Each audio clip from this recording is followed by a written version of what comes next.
Bienvenue sur l'espace dédié au site mécaniqueuniverselle.net, le site qui vise à démontrer que l'humanité dans son ensemble évolue progressivement vers son ultime perfection. Nous construisons sans le savoir, pour l'instant encore, le paradis pour nos futurs descendants.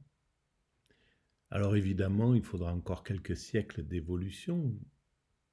On voit bien que nous sommes encore un peu loin de cet état de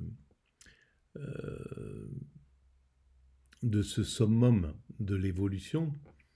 Il faudra quelques siècles, voilà, peut-être 2, 3, 4, peut-être 10 siècles, mais l'humanité en réalité, elle a le temps. Elle a le temps de cette évolution. Ça fait déjà des centaines de milliers d'années qu'elle a entamé cette marche vers cet état de perfection ultime, en fait. Voilà, alors ça c'est la base de la théorie que je défends, et voilà. Et alors pour essayer de démontrer, j'ai déjà écrit toute la théorie, elle est sur ce site mécaniqueuniverselle.net. Il y a toujours un lien sur les vidéos, en dessous des vidéos, donc vous pouvez aller voir un petit peu ce qui est écrit à ce sujet. C'est un point de vue, évidemment, hein, même si c'est basé sur une sorte d'analyse, sur une réflexion sur de la logique. J'essaye de démontrer, nous étions des primates naturels, nous sommes des hommes constructeurs, nous sommes arrivés à ce point, et si on prolonge la ligne vers le futur, cette ligne d'évolution, eh bien, on atteint forcément un état de perfection, c'est-à-dire un état de paix universelle, de fraternité absolue, la fin des frontières, un système 100% écologique, la fin de l'homme loup pour l'homme. Voilà, toutes ces choses-là, c'est mécaniquement, on arrive là. Voilà, alors après, évidemment, c'est sujet à discussion, hein, on peut amener la controverse, c'est important, et voilà, on voit ce qui ressort de tout ça. Alors pour démontrer cette théorie, je m'appuie sur des ouvrages. Pour ces vidéos, je prends appui, je prends prétexte, on pourrait dire, sur des émissions de radio, sur France Culture bien souvent, souvent de philosophie, mais aussi de science ou de technologie. Et là, ben, justement, je suis sur une émission de France Culture qui s'appelle Culture Monde et qui était dédiée au numérique, aux GAFAM, aux grandes sociétés américaines, chinoises, européennes, qui avaient comme idéologie de base le fait d'unifier justement cette humanité, de faire passer l'humanité à un autre degré, le degré du village planétaire dont déjà la société commençait à entrevoir. Au XXe siècle, on a commencé à comprendre qu'on pouvait s'unifier, qu'on pouvait arriver à un fonctionnement universel. C'est pour ça que le monde a créé l'ONU, l'Organisation des Nations Unies, l'OMS, l'Organisation mondiale de la santé, l'Organisation mondiale du travail, l'Organisation mondiale du commerce, du tourisme, etc. Voilà, il y avait... et c'était nouveau, hein, ça n'existait pas sous cette dimension avant. Même si le monde a toujours, depuis longtemps, il y a ce désir d'unification depuis longtemps, parce que la première partie de l'évolution de l'humanité, admettons, si on prend la base proposée par l'évolution, par ce que nous dit l'histoire, la science. Au début, c'est un petit groupe de primates qui se libèrent des lois de la nature pour passer sur les lois de la culture. Donc les premiers pas, c'est la position debout, le développement de la capacité de parler, etc., l'évolution du langage. Et puis cette espèce humaine, à partir de ce petit groupe originel, va se répandre sur toute la planète, va essayer de s'adapter à tous les endroits par la pression démographique, par tout un tas de choses, la curiosité, l'envie, bon, tout un tas de choses, va faire que les hommes, finalement, vont occuper l'ensemble de cette planète. Ils vont aller dans les glaces de l'Antarctique, dans les déserts africains, dans les forêts amazoniennes, etc., partout. L'homme, donc, ça c'est la première étape, mais inconsciente, hein, tout ça c'est un mécanisme qui se développe. Donc, les hommes vont s'acclimater un petit peu partout, et c'est fondamental, parce que on comprend chaque endroit grâce à ça. Après, maintenant, hein, évidemment, c'était pas il n'y avait pas un but déterminé à l'époque, mais c'est le mécanisme. Et puis, à un certain moment, il y a le retour vers une sorte de réunification de l'humanité progressive. C'est des petits groupes se rassemblent pour faire des tribus, puis plusieurs tribus se rassemblent pour faire des cités, plusieurs cités se rassemblent et deviennent des pays, des nations. Plusieurs nations se rassemblent et deviennent des concerts de nations, comme maintenant l'Europe, l'ASEAN, etc., l'OUA en Afrique. Voilà, donc on est dans cette mécanique d'évolution vers l'unité. Voilà. Et cette unité, elle se fait de la même manière avec les religions qui vont s'englober, devenir englober de plus en plus de monde pour devenir quelques grandes religions type qui vont finalement chapeauter pratiquement l'ensemble humain.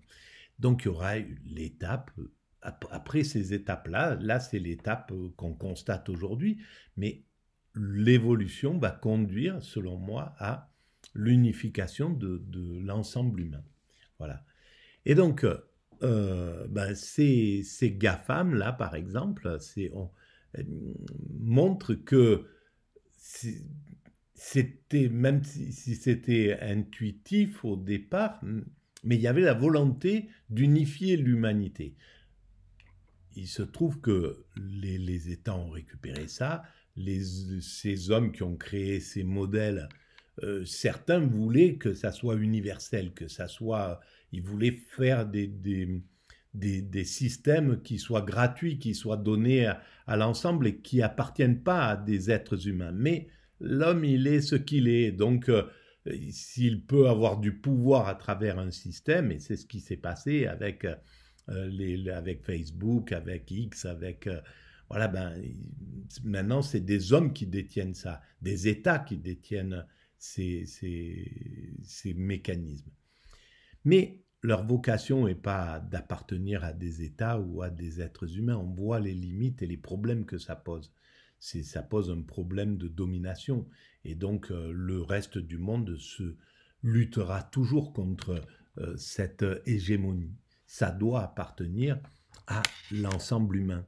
Donc, la logique fera que ces grandes entreprises finiront par par appartenir au patrimoine universel. Selon moi, ça prendra du temps, on passera sur d'autres modèles universels, mais en tout cas, c'est le but de cette évolution. Alors, donc, je vais relancer cette vidéo, je continue. Donc, Culture Monde, les frontières du XXIe siècle. Et on y va. Et éventuellement, je commande, je découvre en même temps et Pour je l'émergence de ces commande. géants. Et on peut presque dire d'une certaine manière qu'ils ont été un petit peu, je veux dire, des enfants gâtés de cette période-là. C'est-à-dire que tout a été fait pour faciliter leur développement. Alors que les échanges et les usages du numérique s'intensifient dans le monde, un des nouveaux enjeux pour les big tech, et vous l'avez déjà évoqué, c'est de maîtriser les infrastructures. Je vous présente Emma. Emma, c'est une charrue et sa fonction, ça va être d'enterrer le câble sous le niveau de la mer de façon à le protéger contre les ancres des navires ou contre les filets de pêche. Voilà par exemple un exemple de câble sous-marin. C'est 14 mm de diamètre et en fait dans le câble sous-marin, la partie qui est vraiment importante, c'est ça, c'est la fibre optique.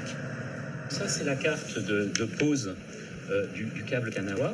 Donc vous voyez qu'on commence par partir très très vite au large, parce qu'en fait ici on est dans des eaux très très peu profondes, donc on a préféré partir au large très très vite. Ici on va retrouver de la profondeur, on va retrouver à peu près 1500 et 2000 mètres de fond, et puis après on réalise la pose comme ça, on va remonter jusqu'à la Martinique, et après de la Martinique on remontera sur la Guadeloupe. Voilà, ça c'est à peu près 1700 km, c'est un investissement total d'environ 35 à 40 millions d'euros.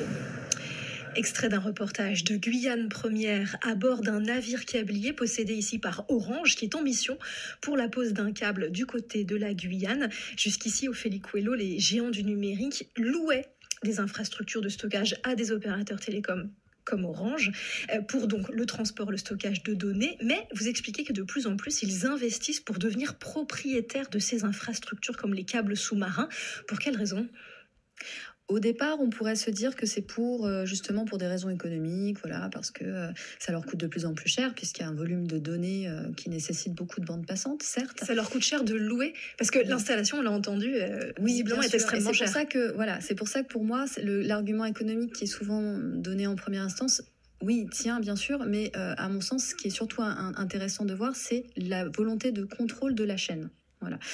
C'est qu'on a affaire, pour le coup, à des acteurs du numérique qui décident à un moment donné de maîtriser, de faire de l'intégration verticale, c'est-à-dire de maîtriser d'autres secteurs de la chaîne de dépendance, voilà, afin de contrôler tout le processus, tout simplement. Et ça, c'est une pratique industrielle et de production qui est assez logique, qui est assez connue, hein, bien sûr, mais qui là est particulièrement intéressante puisque cela leur donne véritablement un pouvoir sur l'ensemble de l'écosystème. Et d'ailleurs, ça a beaucoup inquiété, je dirais, 2016 par exemple, où là, les télécoms ont commencé à prendre conscience progressivement de l'avancement, voilà, des big tech, enfin, de ces géants du numérique, de ces multinationales sur le secteur des télécoms, et ils ne l'avaient pas vu venir. Les télécoms n'avaient pas vu venir en fait la montée en puissance de ces acteurs-là.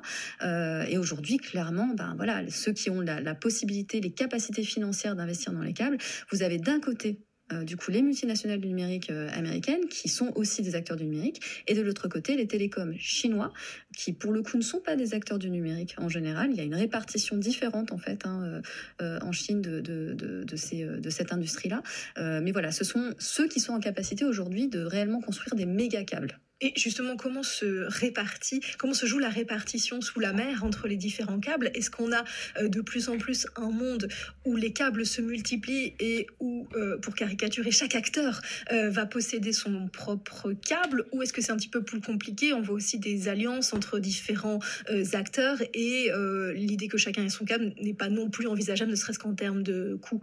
Oui, comment ça se joue concrètement ? À la base, traditionnellement, ce sont des grands consortiums d'entreprises de télécommunications. Donc vous allez avoir de 20 à 30 télécoms qui vont en fait créer, s'assembler en fait et financer ensemble des câbles de télécommunications, donc des câbles sous-marins. Ça a changé du coup depuis ces dernières années. Voilà, 2012 achat de Unity par Google, et progressivement en fait on va avoir des mini consortiums ou des acteurs comme Google qui peuvent financer à eux seuls ces câbles. True Africa par exemple, qui est le câble qui fait tout le pourtour du continent africain, est une association, est un consortium fait notamment de Meta, de China Mobile et également d'un acteur sud-africain MTN et de 3 autres acteurs, mais ça reste un petit consortium de 6 acteurs. Donc on a vraiment un changement en fait du modèle traditionnel qui du coup donne beaucoup plus de place à des acteurs dominants. Voilà. Voilà, bien sûr, c'est la façon dont les choses se déroulent, c'est la façon dont les choses se construisent. Évidemment, il y a des gens qui montent des empires, des systèmes qui s'installent en empire, et qui, avec cet argent, vont créer des choses. Et puis, ces choses-là, avec le temps, vont passer dans le domaine universel. C'est ceux qui ont construit Versailles, c'était pour un but particulier, ça devait appartenir au roi ou je ne sais pas, et puis à un certain moment, ça devient autre chose. La tour Eiffel, ça a appartenu à un système, etc., puis ça devient patrimoine universel. Et donc ça sera la même chose pour... c'est la ruse de la raison, en fait. C'est l'ambition, c'est le désir de dominer, c'est le désir de posséder, c'est le désir de puissance, etc., qui va être un moteur de créativité. Et puis derrière, eh bien, en fait, ça travaille pour l'humanité. Mais ces êtres humains qui ont constellé le monde là avec des câbles pour l'internet du monde, eh bien, au fond, peut-être qu'ils pensent qu'ils le font pour les États-Unis, pour l'Occident, pour la Chine, etc., pour quelque chose de particulier, mais en réalité, ça sert à l'ensemble humain. Et la seule chose, c'est que si l'humanité devenait consciente de son sens, que nous construisons cet état de paradis pour l'ensemble humain, pas pour un groupe humain, mais pour l'ensemble de l'humanité, eh bien, elle ferait passer tout ça tout de suite directement au niveau du patrimoine universel. Elle s'organiserait pour dire ben ça appartient à l'humanité. Voilà tout ce qui va appartenir à l'humanité, et ça sera entre autres ça. Mais il y a plein d'autres choses. Il y a l'air qu'on respire, les rivières, les forêt, l'espace, etc. Tout ça, ça va devenir, c'est destiné à devenir patrimoine universel. Mais même, c'est l'ensemble, tout deviendra patrimoine universel. Simplement, pour l'instant, on l'ignore et donc on va vers cela de façon nationaliste, on va dire, voilà, avec America First, China First, Europa First, etc., etc. Et on voit à quel point c'est désastreux, quoi, hein, au niveau des relations et de tout, quoi, du sentiment, de la vie, du bonheur du plus grand nombre, etc. C'est vraiment un problème qu'il faudra dépasser à mon sens. Moins de partage de pouvoir, j'ai envie de dire, dans la gouvernance des câbles. Ce qui est intéressant dans ce câble que vous venez de mentionner, qui s'appelle donc Tout Africa, qui fait le pourtour du continent africain, je crois que c'est un des plus longs, 45 000 kilomètres, c'est que on a des acteurs américains et chinois. C'est une exception, c'est inédit, ou finalement ce sont des collaborations qui sont de plus en plus courantes? Concernant le continent africain, c'est un peu particulier. Chine et États-Unis, d'une certaine manière, travaillent ensemble à bâtir l'infrastructure qui leur permettra ensuite de vendre du logiciel et du numérique. Donc en fait, oui, ça peut paraître assez étrange dans le contexte de guerre économique, mais en réalité, c'est là où on voit aussi l'importance pour eux de s'étendre sur certains marchés émergents. Là, c'est très clair avec Tout Africa, mais c'est aussi clair quand on regarde un petit peu plus loin, quand on fouille un peu sur les réseaux terrestres et le maillage en fait infrastructurel des centres de données en Afrique, on se rend compte qu'il y a une forme de répartition entre Chinois et Américains et Européens aussi, même s'ils sont plutôt suiveurs et partenaires sur un certain nombre de projets. Voilà, avec une répartition qui est en fait l'idée de s'étendre en Afrique en maîtrisant les infrastructures de base. Quel est le rôle des acteurs africains et on se rend bien compte, course à l'infrastructure. On se rend bien compte là à quel point c'est injuste, à quel point ça oublie l'Afrique. Bon, moi je découvre en même temps hein, que vous sur cet audio, donc voilà. Mais là, on prend vraiment conscience à quel point c'est complètement injuste, mais c'est raciste, c'est voilà que ces gars qui parlent d'universalité, qui pensent en termes d'universalité, n'est pas les Zuckerberg, les Elon Musk, les gars qui travaillent sur Amazon ou je sais pas, ou TikTok, etc. Les gars qui construisent ces trucs-là, qui n'est pas l'idée de dire, bon, ça c'est vraiment, ça doit appartenir, on fait cadeau à l'humanité, et ça appartient à l'Afrique, ça appartient à l'Amérique latine, ça appartient à l'Océanie, ça appartient à tout le monde. Voilà, qu'ils n'aient pas cette idée-là dans le... eh bien, on voit à quel point le pouvoir corrompt, le fait d'être cette compétition pour devenir les plus hauts milliardaires, les plus riches, les plus, etc. Ceux qui vont faire le plus de choses possibles, parce qu'en fait c'est ça, c'est pas des gens qui accumulent pour l'accumulation, pour mettre en banque, c'est vraiment pour pouvoir agir, pour pouvoir avoir du pouvoir sur les choses. On le voit avec Bill Gates, ce qu'il fait avec l'argent qu'il a accumulé. Donc, il y a cette chose-là, mais c'est parce qu'il y a ce sentiment qu'ils sont plus... qu'ils ont la science infuse en réalité. Et c'est là où un individu est beaucoup moins intelligent que le groupe humain. C'est pourquoi on va vers la démocratie. L'ensemble est beaucoup plus intelligent qu'un seul individu. Si c'était donné à l'ensemble humain, ben, il y aurait eu tout un tas de choses que eux ne perçoivent pas dans ce qu'ils imaginent faire pour le bien en règle générale, hein, parce que c'est quand même un désir d'agir pour le bien de l'humanité, même si ça se transforme mal des fois, ça fait l'inverse, mais la base, elle est là, et je pense que c'est la base qui a animé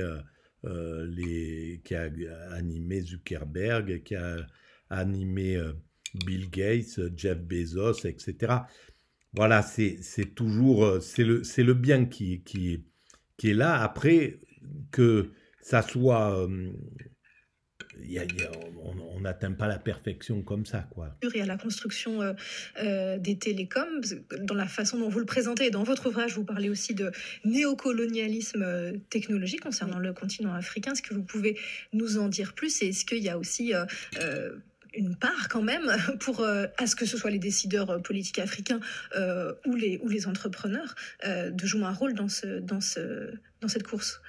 Alors bien sûr, il joue un rôle, et il joue un rôle dans le sens où il souhaite évidemment qu'il y ait un marché qui émerge et qui d'ailleurs a déjà émergé dans un certain nombre de pays. Néanmoins, le souci à la fois pour les entreprises africaines et pour les États africains, c'est que tout cela repose à la base sur une dépendance qui est économique et une dépendance qui est technique. Donc il est très difficile pour les États africains ou pour les entreprises africaines de bâtir réellement une indépendance d'une certaine manière numérique.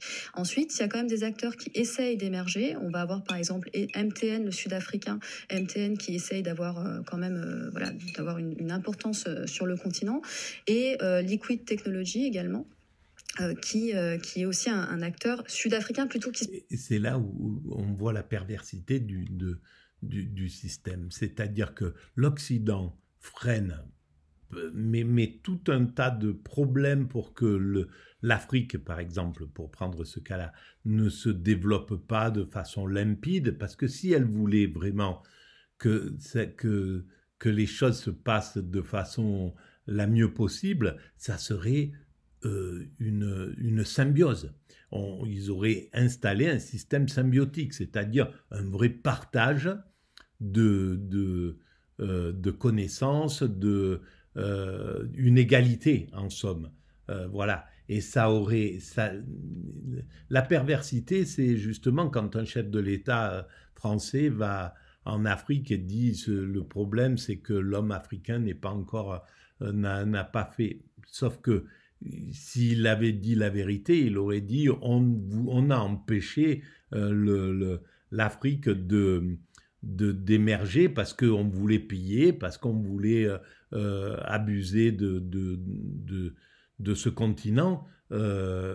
Et en fait, au lieu de travailler en vraie coopération, en coopération mais égalitaire, on vous a empêché. Et là, on voit la perversion. C'est de la perversion narcissique, hein, tout simplement. C'est-à-dire que on abuse, on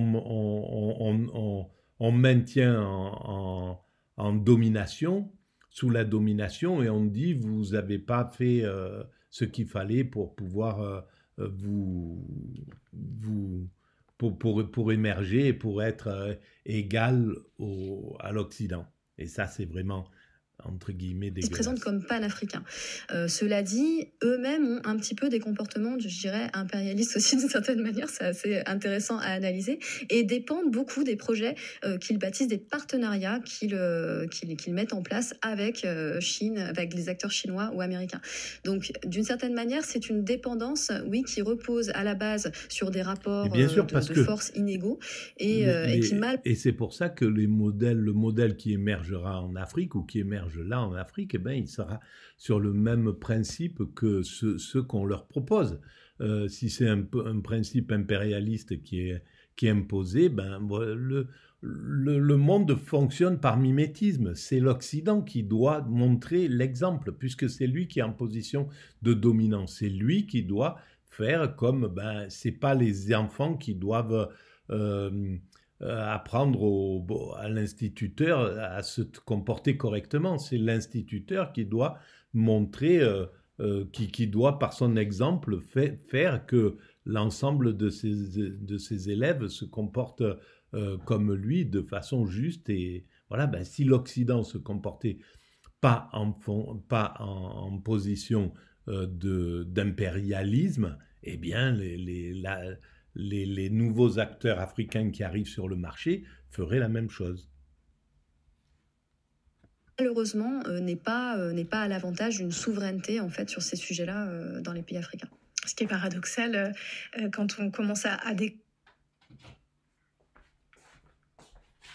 Ah mince, désolé.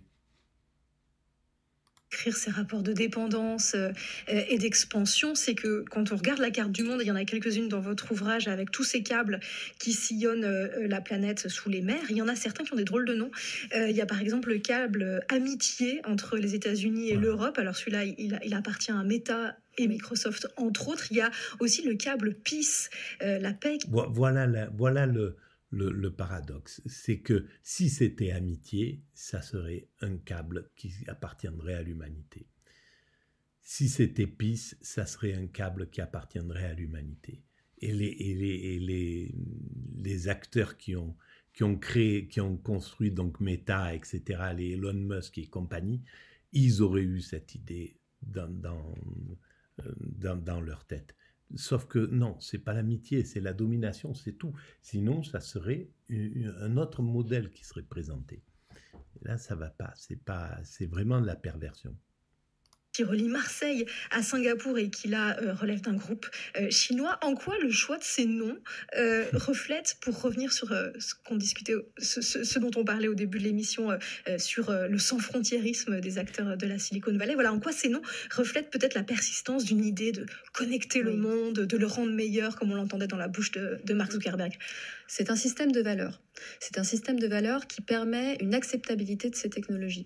C'est-à-dire que s'il n'y avait pas ce système de valeurs, il serait probablement plus difficile de les faire passer, puisqu'on sait quand même que ce sont des technologies de surveillance, voilà, en tout cas qui peuvent servir. Qui peuvent potentiellement devenir des technologies de surveillance. Servir de technologies de surveillance qui représentent un pouvoir considérable, à la fois pour les États et pour les entreprises.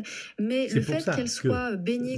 C'est ça la perversion. Dans un système de valeurs qui est celle du village global, Donc, c'est une véritable perversion. Si c'était vraiment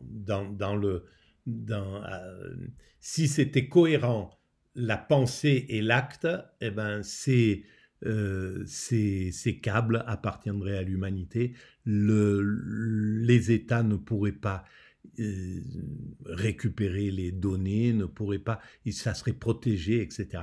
Alors après, je sais très bien quelle est l'importance que ça soit, qu'il y ait cette surveillance. Cette surveillance, elle sert à l'évolution de l'humanité, elle la conduit vers sa perfection, avec certainement un peu de perversion sur le moment. Mais c'est clair que ça agit sur la perfection. C'est clair que la surveillance va réduire les capacités de l'homme à abuser de ses congénères, à être un loup pour l'homme, etc. Ça, c'est indéniable. Mais c'est de la perversion. Parce que c'est pas... voilà, ben c'est ce qu'elle est en train d'expliquer, justement, cette intervenante. Celle de la paix entre les peuples, etc., fait que ça devient acceptable pour justement les marchés sur lesquels ces infrastructures atterrissent. Et donc, c'est vrai qu'on a un certain nombre de termes comme ça qui sont utilisés pour servir la communication, hein, tout simplement. Mais c'est pas seulement là-dessus. Je pense que, par exemple, il faut aller même un peu plus loin. Quand on parle de transformation numérique en Europe, voilà, comme on a pu le voir depuis une vingtaine d'années, la transformation numérique, en soi, quand on commence à décortiquer ce qui s'est passé en entreprise et au sein de l'État dans l'administration, il y a tout un système de valeurs aussi qui a émergé en entreprise sur l'efficacité, sur le fait que, oui, en utilisant telle ou telle plateforme numérique, on va aller plus vite, on va être plus compétitif. Ça aussi, c'est un système de valeurs qui a aussi généré de l'acceptabilité. Voilà, alors ça, on va le voir dans la prochaine vidéo. Je vais arrêter là pour cette vidéo-là, mais oui, voilà, il y a beaucoup de choses à dire finalement, et c'est très très intéressant cette émission-là, elle éclaire bien des choses. Et voilà, donc si vous pensez qu'il y a un peu d'intérêt à ces vidéos pour la société, eh bien vous pouvez mettre des pouces, vous pouvez vous abonner, vous pouvez établir des liens avec vos sites, avec d'autres sites. Vous pouvez envoyer le lien à vos amis, les liens à vos amis de cet espace. Vous pouvez parler de cette théorie sur l'évolution de l'humanité vers sa perfection. Vous pouvez aller visiter le site mécaniqueuniverselle.net. C'est la théorie entière de ce dont je parle. Et puis, vous pouvez laisser des commentaires. Voilà, j'y réponds en règle générale tout le temps. Voilà. Puis, il y a un espace pour faire, pour aider. Si vous avez aussi envie d'aider cette théorie à émerger, vous pouvez participer, soit en améliorant les sites techniquement, soit à travers vos connaissances, etc. Donc il n'y a aucun problème et vous avez juste à me contacter et on voit ça ensemble. Merci en tout cas et puis je vous dis à très bientôt. Et merci de votre présence et voilà, même si elle est silencieuse, je la sens, je la vois et c'est quelque chose d'important pour moi. Merci.